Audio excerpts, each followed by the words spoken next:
భయం, తమ అరాచకాలను ప్రశ్నిస్తున్నారన్న భయం, ఆందోళన, తమ పాలనా వైఫల్యాలను ఎత్తి చూపుతున్నారన్న ఆందోళన, వణుకు, ఎన్నికల వేళ ఇచ్చిన హామీల అమలు సంగతేంటని నిలదీస్తున్నారని వణుకు, అసలే ఆటవిక పాలన, అందులోనూ రాక్షస రాజ్యం, ఆపైన ప్రజలు తిరగబడుతున్నారన్న భయం, ఆందోళన, వణుకు. ఇక చెప్పేదేముంది? ఆంధ్రప్రదేశ్లో ప్రజాస్వామ్యాన్ని ఖూనీ చేయటానికి కంకణం కట్టుకున్న కూటమి సర్కార్ భావ ప్రకటన స్వేచ్ఛ మీద కత్తి కట్టేసింది. ఇప్పటికే ఎమర్జెన్సీ రోజులను తలపిస్తూ హక్కుల హననానికి తెగబడింది. ఇప్పుడు ప్రశ్నించే గొంతులను బహిరంగంగా బెదిరించే స్థితికి దిగజారిపోయింది. ప్రశ్నించే గొంతులపై ఉక్కుపాదం మోపుతామంటోన్న చంద్రబాబు ప్రభుత్వం తమ అరాచకాలను కవర్ చేసుకోవటానికి ఫేక్ న్యూస్ అనే కుట్ర మొదలుపెట్టింది. అసలు ఫేక్ ఎవరో, అసలు ఫేక్ న్యూస్ ఏంటో ఓసారి చూసేద్దామా? దీనిపైనే ఇవాల్టి మ్యాగజైన్ స్టోరీ. అంబేద్కర్ రాజ్యాంగాన్ని పక్కన పెట్టి రెడ్ బుక్ రాజ్యాంగం అమలు చేస్తున్న రాష్ట్రంలో మానవ హక్కులకు విలువే ఉంటుంది? రాజ్యాంగం ప్రసాదించిన భావ ప్రకటన స్వేచ్ఛకి గౌరవం ఎక్కడ ఉంటుంది? పాలకుల తప్పులను ఎత్తి చూపే అధికారం పౌరులకు ఉంది. ప్రశ్నించే బాధ్యత ప్రజలకు ఉంది. కానీ ఏపీలో మాత్రం ప్రశ్నించే వారిని భయభ్రాంతులకు గురి చేస్తున్నారు. ప్రజాస్వామ్యాన్ని పరిహసిస్తూ సాగుతోన్న తప్పుల వైపు వేలు చూపిస్తున్న వారి మీద తప్పుడు కేసులు పెడుతున్నారు. హక్కుల ఉసురు తీస్తున్నారు. ఫ్రీడమ్ ఆఫ్ స్పీచ్ గొంతు నొక్కేస్తున్నారు. ఇకపై అంతకు మించిన అరాచకం తప్పదని పాలకులే పబ్లిక్గా బెదిరింపులకు దిగుతున్నారు. ఏపీ ప్రజల్లో ప్రశ్నించే స్వభావాన్ని చంపేయటమే లక్ష్యంగా కొత్త కుట్రలకు తెగబడుతున్నారు. భారత రాజ్యాంగం ప్రశ్నించడం దేశ పౌరుల హక్కు అంటోంది. ఏపీ ప్రభుత్వం మాత్రం ప్రశ్నిస్తే తప్పుడు కేసు ఖాయమని బెదిరిస్తోంది. భారత రాజ్యాంగం భావ ప్రకటన స్వేచ్ఛ పుట్టుకతోనే దేశ పౌరులకు సొంతం అంటోంది. ఏపీ ప్రభుత్వం మాత్రం భావ ప్రకటన స్వేచ్ఛకి, వాక్ స్వాతంత్ర్యానికి సమాధి కడుతోంది. గత 15 నెలలుగా కూటమి ప్రభుత్వం చేస్తోన్న అరాచకాలకు అంతే లేకుండా పోయింది. వాటన్నింటి వైపు వేలెత్తి చూపకుండా ఉండడానికి ప్రశ్నించే గొంతులపై కత్తి కట్టింది. సూపర్ 6 అమలు ఎప్పుడు అని అడగడానికి వీల్లేదు. అడిగితే అక్రమ కేసులు. సంక్షేమం, అభివృద్ధి సంగతేంటని అడగకూడదు. అడిగితే తప్పుడు కేసులు. సోషల్ మీడియా యాక్టివిస్టులు కావచ్చు, ప్రతిపక్షాలు కావచ్చు, సెలబ్రిటీలు కావచ్చు, సాధారణ పౌరులు కావచ్చు, సామాజిక మాధ్యమాల ద్వారా ప్రభుత్వ అరాచకాలను నిలదీసినా, ప్రశ్నించినా, ఎత్తి చూపినా ఇక అంతే సంగతులు. పదుల సంఖ్యలో కేసులు పెట్టడం, అర్ధరాత్రి వచ్చి ఎత్తుకుపోవడం, అరెస్టులు చూపించకుండా కుటుంబ సభ్యులను వేధించడం, 3rd డిగ్రీ ప్రయోగించి హింసించడం, కేసుల మీద కేసులు పెట్టి నీ భవిష్యత్తంతా కోర్టులు, జైలు చుట్టూనే తిరగాల్సి ఉంటుందని బెదిరించడం. గత 15 నెలలుగా ఏపీలో కూటమి ప్రభుత్వం చేస్తూ వచ్చింది అదే. అయినా ప్రభుత్వ అసమర్థతని, అరాచకాలను ప్రశ్నించే స్వభావాన్ని ఏపీలో సామాన్యుడు వదులుకోలేదు. అందుకే ఇప్పుడు బహిరంగంగా బెదిరింపులకు దిగుతున్నారు పాలకులు. జరుగుతోన్న తప్పులను, అన్యాయాలను ఎత్తి చూపితే దాన్ని ఫేక్ న్యూస్ అంటూ సరికొత్త కుట్రకి తెరతీస్తున్నారు. ఇప్పుడు ఇలాంటి తప్పుడు పనులు చేస్తారు. దీనికి కూడా ఏం చేయాలో ఆలోచిస్తాం. ఒక చట్టాన్ని తీసుకొస్తాం. వాక్ స్వాతంత్రం ఉంది, రాసే స్వేచ్ఛ ఉంది, సోషల్ మీడియా ఉంది, ఏదైనా పెడతాం. పేటీఎం బ్యాచ్ ఉంది, డబ్బులు ఇస్తారు కాబట్టి మేము పెడతామంటే మాత్రం కుదరదు. మళ్ళా వాళ్ళు వచ్చి మిమ్మల్ని కాపాడలేరు. ఆ విషయం కూడా గుర్తుపెట్టుకోమని హెచ్చరిస్తున్నాను. విన్నారుగా, వాక్ స్వాతంత్ర్యం ఉంది అనడానికి వీల్లేదట. పైగా ఒక చట్టం తెస్తారట. వాక్ స్వాతంత్ర్యానికి వ్యతిరేకంగా సాగిస్తున్న అణచివేతకి ఆ చట్టంతో మరింత బలం తీసుకొస్తారు కాబోలు. పైగా ఎవరూ వచ్చి మిమ్మల్ని కాపాడలేరంటూ వార్నింగ్ కూడా ఇచ్చేశారు సీఎం గారు. ఇంతకీ ఆయన ఎవరి గురించి మాట్లాడుతున్నారు? పాలనలో తప్పులను ఎత్తి చూపించడం మహాపాపమట. గత 15 నెలలుగా ఏపీలో జరుగుతోంది ఇదే. రెడ్ బుక్ రాజ్యాంగం పైశాచికత్వాన్ని ప్రశ్నిస్తే తప్పుడు కేసులు, ఎన్నికల హామీల అమలు గురించి నిలదీస్తే అక్రమ అరెస్టులు, లక్షల కోట్ల రూపాయలు అప్పులు చేసి పారేశారు. ఆ డబ్బంతా ఎక్కడ ఖర్చు పెట్టారని నిలదీస్తే వాళ్లంతా ద్రోహులు. ఇప్పుడు యూరియా అందక రైతులు పడుతోన్న కష్టాన్ని సోషల్ మీడియాలో చూపిస్తున్న సామాన్యులపై, యాక్టివిస్టులపై, రైతులపై ఆగ్రహంతో ఊగిపోతున్నారు పాలకులు. ఇది మా పని చేయాలన్నా ఇలాంటి తప్పుడు రాజకీయాల మీద అనునిత్యం వివరణ ఇవ్వాలన్నా, వీళ్ళకి బుద్ధి జ్ఞానంగా ఉంటే, వీళ్ళు మనుషులైతే వీళ్ళు ఏం చేయాలని అడుగుతున్నాం. ఇది రైట్. ఇంకా అడ్డు వాపు లేదు, ఏమైనా చేయగలుగుతామని ఇష్ట ప్రకారం వేస్తే మేము చూస్తూ పోస్ట్ పెట్టుకోవాలి ఎవ్రీడే. ఇదే పనే. కబద్దార్, జాగ్రత్తగా ఉండండి. ఇదిగో ఇలా చూడండి, ఏపీ అంతటా యూరియా అందక రైతులు గగ్గోలు పెడుతున్నారు. క్యూ లైన్లలో పడిగాపులు పడుతున్నారు. కానీ వీళ్ళు రైతులు కాదు, రైతుల ముసుగులో వచ్చిన వైఎస్ఆర్సీపీ కార్యకర్తలు అంటున్నారు చంద్రబాబు. అక్కడితో ఆగలేదు, నేరాలు ఘోరాలు చేసేస్తున్నారట. రోజుల తరబడి తిరుగుతూనే ఉన్నాం, యూరియా దొరకడం లేదని గగ్గోలు పెడుతోన్న రైతులకు, ఆ రైతుల ఆక్రందనలను సోషల్ మీడియాలో చూపిస్తోన్న యాక్టివిస్టులకు వైఎస్ఆర్సీపీ కార్యకర్తలన్న ముసుగేసి చివరికి వాళ్లు మనుషులా పశువులా అనేదాకా వచ్చేశారు చంద్రబాబు. ఇంత ఘోరమైన పాలనని తట్టుకోలేక ఏపీలోని అన్ని వర్గాల ప్రజలు తీవ్ర అసంతృప్తితో ఉన్నారు, ఆగ్రహంతో ఊగిపోతున్నారు. రాజ్యాంగం కల్పించిన భావ ప్రకటన స్వేచ్ఛని ఉపయోగించుకుంటూ కూటమి పాలనను సోషల్ మీడియాలో తూర్పారబడుతున్నారు. దీన్ని సహించలేకపోతున్న పచ్చముఠా అవన్నీ ఫేక్ న్యూస్లని కొత్త కుట్రకి తెరతీయడమే కాదు, ప్రభుత్వ తప్పులను, అసమర్థతని, అరాచకాలను ప్రశ్నిస్తోన్న సామాన్యులకి రాజకీయ రంగు అంటగట్టేస్తున్నారు. అందరినీ ఆందోళన కల్పించి వీళ్ళు రాజకీయ లబ్ధి పొందాలనేది వాళ్ళ ఆలోచన. అది సస్టైనబుల్ కాదు. కానీ ఈ రోజు వచ్చిన విచిత్రమైన పరిస్థితి అంటే సోషల్ మీడియా ఒకటి వచ్చింది.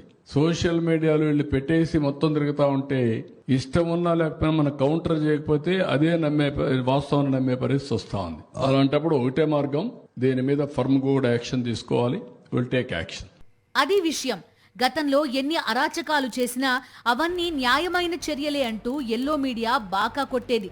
కానీ ఇప్పుడు సోషల్ మీడియా వేదికగా సామాన్యుడు ప్రభుత్వ తీరుని తనదైన శైలిలో విమర్శిస్తున్నాడు, విశ్లేషిస్తున్నాడు, తప్పులను ఎత్తి చూపుతున్నాడు. దీన్ని ఏమాత్రం సహించలేకపోతున్నారు పాలకులు.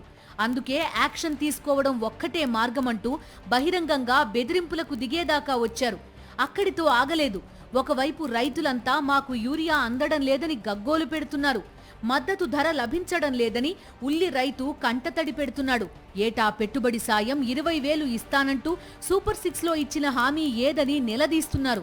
కర్షక లోకం కూటమి ప్రభుత్వంపై కన్నెర్ర చేస్తుంటే రైతుల్లో చైతన్యం రావాలంటూ చంద్రబాబు ఏం చెప్తున్నారో వినండి.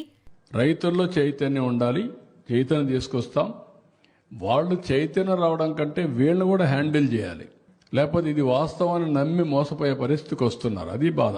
ఒకసారి 2 సార్లు పర్వాలేదు, ఎవ్రీ డే ఏదో ఒకటి. అంటే మనం పనులు చేయాలన్నా వీళ్ళ తప్పుడు ప్రచారాన్ని ఖండించాలన్నా ఎవరికైనా కొంచెం బాధేస్తుంది కదా. వీళ్ళు పెట్టే భాష ఇవన్నీ చూసినాక 100 రోజుల్లో 3,800 కోట్లు ఖర్చు పెట్టి నీళ్లు తీసుకొచ్చి కుప్పానికి ఇస్తే పోయినప్పటి నుంచి విషయం చెప్పడం ఏంటండి?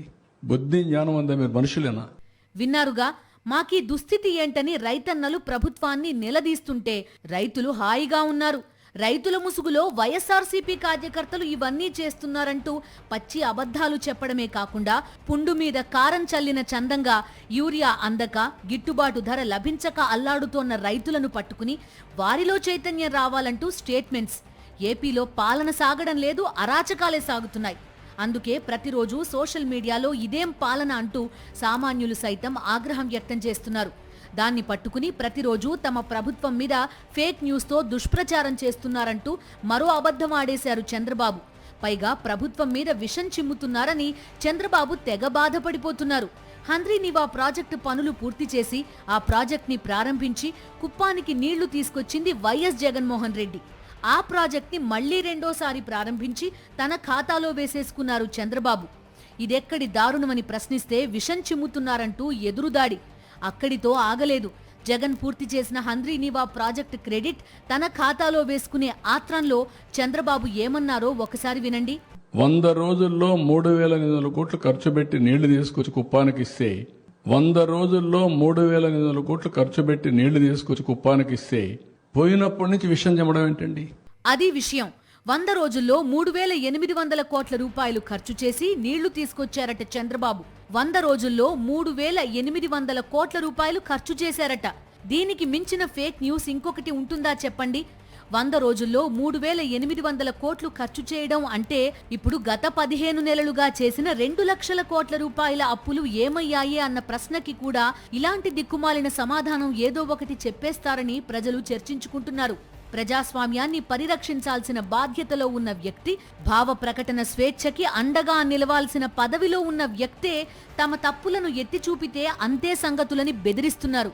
ఎమర్జెన్సీకి మించిన చీకటి రోజులు తప్పవన్న తరహాలో వార్నింగ్ ఇస్తున్నారు. ప్రపంచంలో ఎక్కడ అవకాశాలు ఉన్నా వాటిని అందిపుచ్చుకొని అద్భుతాలు చేసే ప్రతిభా పాటవాలు ఆంధ్రప్రదేశ్ ప్రజల సొంతం.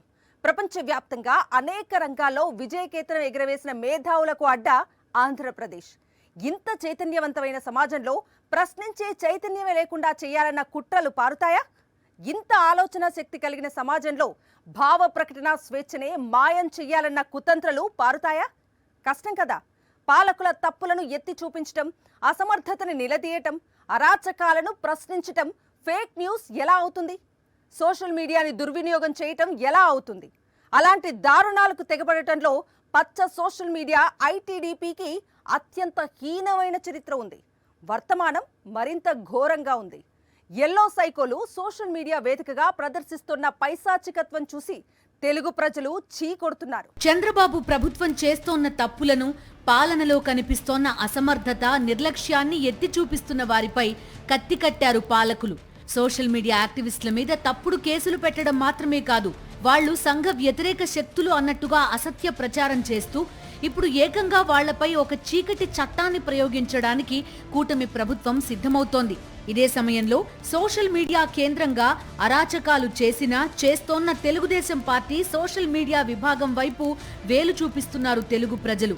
నారా లోకేష్ కనుసన్నల్లో నడిచే ఐటీడీపీ ఆంధ్రప్రదేశ్లో మహిళల పాలిట ఐసీస్లా మారింది. పైశాచిక మనస్తత్వం ఉన్న వారిని ఏరి కోరి ప్రత్యేకంగా తర్ఫీదునిచ్చి మరీ సోషల్ మీడియాలో వదులుతోంది ఐటీడీపీ సోషల్ మీడియా విభాగం.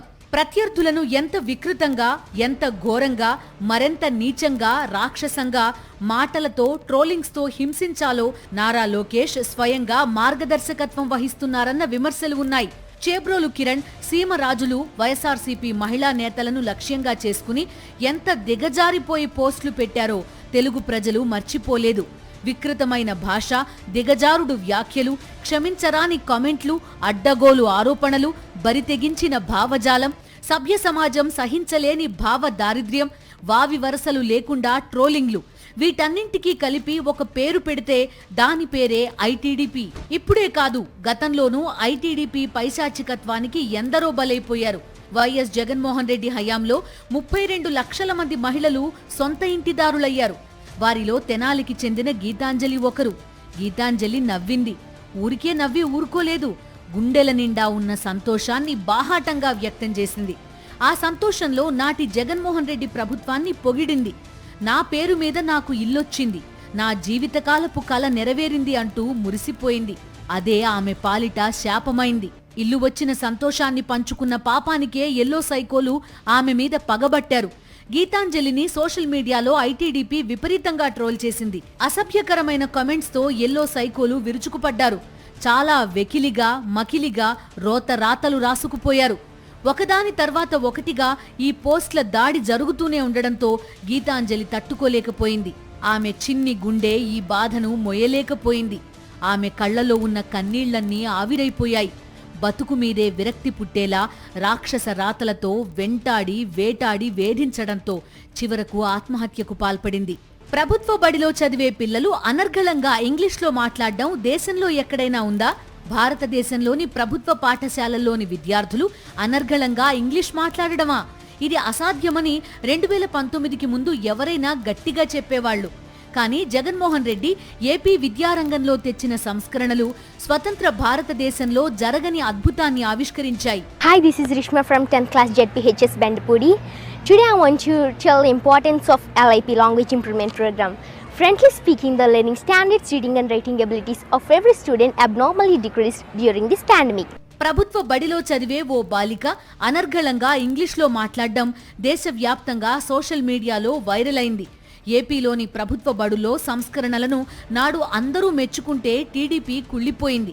వెంటనే ఐటీడీపీ రంగంలోకి దిగింది. చిన్న చిన్న పిల్లలు, నిరుపేద పిల్లలన్న జాలి, దయా కూడా లేకుండా వారిని ట్రోల్ చేయడం మొదలుపెట్టారు పచ్చమూక. బెండపూడి స్కూల్ మీద ఇంగ్లీష్లో మాట్లాడిన స్టూడెంట్స్ మీద ఎన్నెన్ని ట్రోల్స్ అని. తాము చేసిన తప్పేంటో తెలియక ఆ పసి మనసులు ఆత్మన్యూనతా భావంతో, అవమాన భారంతో కుంగిపోయాయి. చివరకు షర్మిల కూడా నాడు టీడీపీ బాధితురాలే. నాడు ఎన్బీకే బిల్డింగ్స్ నుంచి తనపై తప్పుడు ప్రచారం జరిగిందని షర్మిల హైదరాబాద్ పోలీసులకు ఫిర్యాదు చేశారు. ఇలా చెప్పుకుంటూ పోతే సోషల్ మీడియా కేంద్రంగా ఎల్లో సైకోలు నాడు చేసిన అరాచకాలు, నేడు చేస్తోన్న దారుణాలు అన్నీ ఇన్నీ కావు. ఇలాంటి పైశాచిక సోషల్ మీడియా విభాగాన్ని తయారు చేసుకున్న పచ్చ ముఠాకి సామాన్య ప్రజలు ప్రభుత్వ తప్పులను ఎత్తి చూపడం అత్యంత దుర్మార్గంగా కనిపిస్తోంది, ఫేక్ న్యూస్గా కనిపిస్తోంది.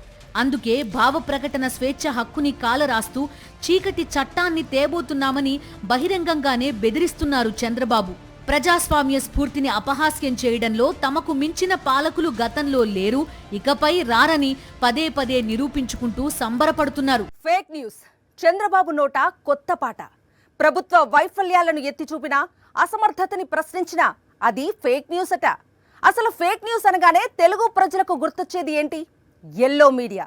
ఫేక్ న్యూస్ మీద పేటెంట్ రైట్స్ అన్నీ ఎల్లో మీడియావే కదా. అసలు ఆ మాటకొస్తే ఎల్లో మీడియా రోత రాతలతో పాటు పచ్చముఠా కూతల నిండా ఉండేది ఫేక్ న్యూసే కదా.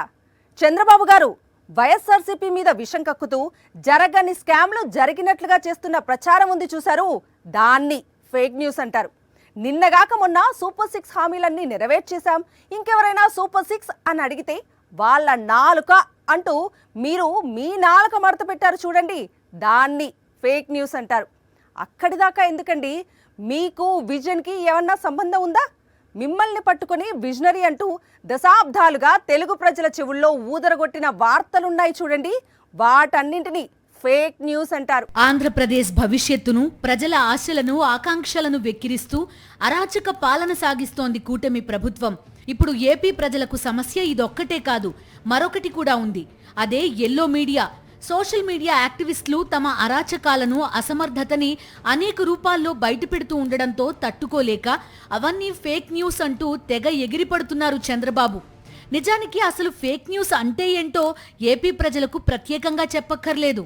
ఎందుకంటే నిత్యం ఎల్లో మీడియా చేస్తోన్న విష ప్రచారానికి తెలుగు ప్రజలు బాధితులే కాబట్టి.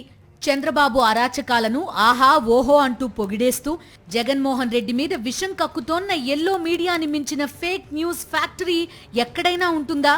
ఏపీలో సాగుతోన్న ఆటవిక పాలనపై అక్షర యుద్ధం చేసే నిజాయితీ లేని ఎల్లో మీడియా జగన్ మీద మాత్రం నిత్యం అసత్యపు ఆరోపణలతో, అబద్ధపు కథనాలతో, దగుల్బాజీ వార్తలు, రోత రాతలతో పేట్రేగిపోతోంది. ఒక వ్యక్తి కావచ్చు, ఒక సంస్థ కావచ్చు, ఒక వ్యవస్థ కావచ్చు, తమ నిర్ణయాలను, ఆలోచనలను, చర్యలను 10 మంది తప్పుపడుతున్నప్పుడు కనీసం సమీక్ష చేసుకుంటారు, దిద్దుకునే ప్రయత్నం చేస్తారు.